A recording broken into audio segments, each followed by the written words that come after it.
Hey, how's it going, everybody? Charlie Wilson here, aka Sinister Charlie. Welcome back. Hi. PT boats.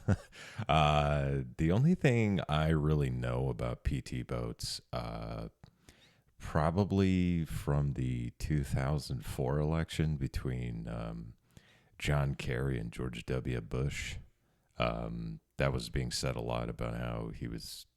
I don't know. A bunch of trash talked about John Kerry and stuff like that, about him being on PT boats or not being on PT boats or stuff like that. That's the only thing I know about PT boats. Vietnam, stuff like that. But yeah, let's get into it. Skibbity boop. But Today we're talking about PT boats. Ladies and gentlemen, they are the fastest and pound-for-pound most heavily armed naval vessels of World War II. Speaking of heavily armed, this video is World War II. I thought that would have been Vietnam.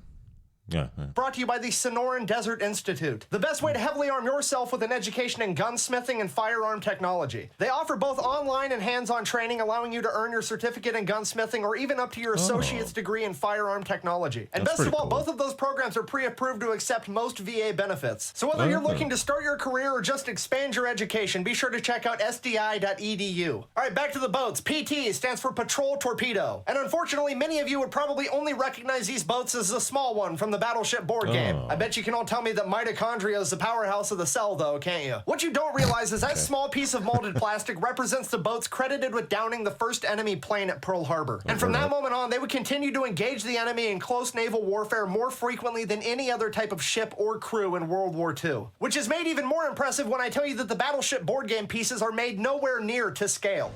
Liar! The PT boats are much, much smaller. Crewed by only 12 men, they were 72 to 81 feet in length and only weighed approximately 50 tons. They are essentially just large speedboats covered in guns. To put that into perspective, the world's biggest shitty submarine, the Yamato, weighed approximately 65,000 tons, meaning that it was quite literally 1,300 times larger than a PT boat if you go by weight. And large capital ships like the Yamato were much more scared of them than they were of it. These boats were so fast they were he has this ongoing thing with the Yamato, huh?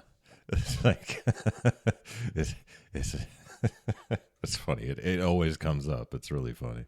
almost untouchable. They were equipped with 3 12-cylinder airplane engines that could burn up to 500 gallons of high-octane gasoline an hour, making them arguably the fastest naval vessels used in World War II. You know the Soviets had an even faster boat. It was called the G5. 69 comments. Nice. Yeah, well, first of all, that was a prototype that wasn't widely used. And second of all, I'll start giving a shit as soon as you can find a Soviet electrician that's willing to make a video about it.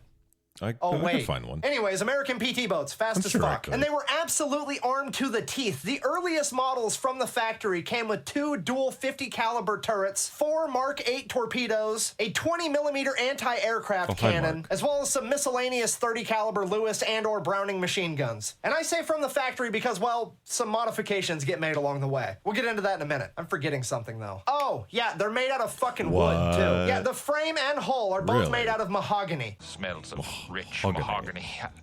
Mahogany. I'm trying to tell you, they basically LS swapped the fucking Mayflower and covered it in machine guns and then took it into battle against the largest metal monsters the world has ever seen. They would ambush enemy ships at night, fire all their torpedoes, and take off before the enemy even had a chance to retaliate. And they were so effective at this, the enemy referred to them as devil boats, or the American Mosquito Fleet. And as I'm sure you can imagine, the men that did that were fucking gangsters. These are the forefathers of what would eventually become SWIC. They were special operations before... I might be thinking of SWIC with Vietnam, because I knew a lot of SWIC guys, or a few of them. A lot of them who left the Seabees to go to SWIC.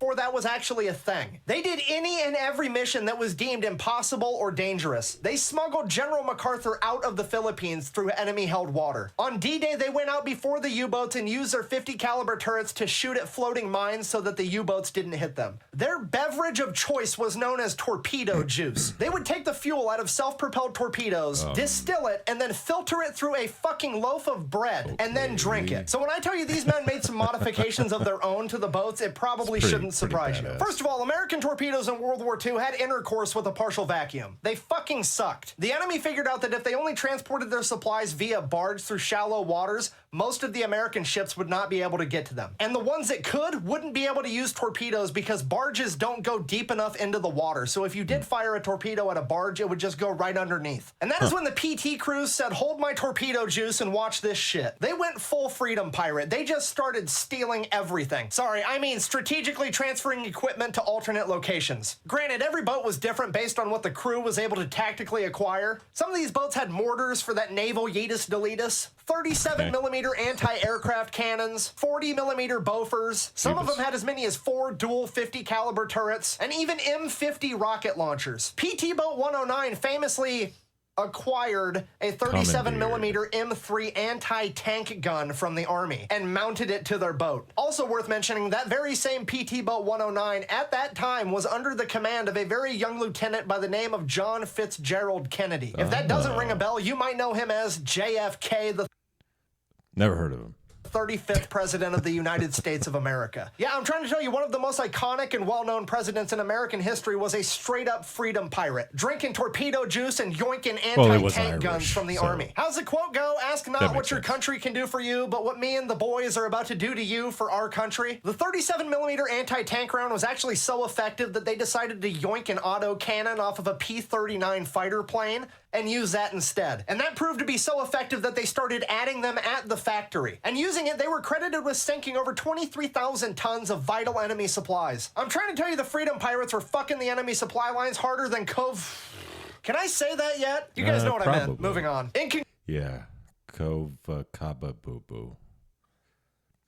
Conclusion, the PT boats of World War II were wooden craft. I honestly don't even know if you can still say it on YouTube without getting demonetized. Crewed by Iron Men, and to this day, I think they are the most underappreciated part of naval warfare in World War II. Thank you for watching. I hope you enjoyed it. Best way to support the channel is go get some merch at thefatelectrician.com. Quack bang, out. I might get more some other time. Bebop, badoop, bop, bebop. This is their boats, and they do lots of stuff, and they're really small, but not really, I guess. I don't know. I didn't learn anything. Yeah, that's pretty cool. I always associated PT boats with Vietnam, but, you know, I could be wrong. And apparently I am. Yeah, there you go. Yeah, thanks for watching. I appreciate it. I just woke up. I don't know what I'm doing. Yeah, but thank you for watching. Please like and subscribe down below. It makes me feel real good inside and helps out the channel. And if you got any suggestions, put them down in the comments. I do get to those, and I do read comments. And I think I try to get to every single comment I possibly can. So, yeah, I appreciate it. I hope you all have a great day, and bye.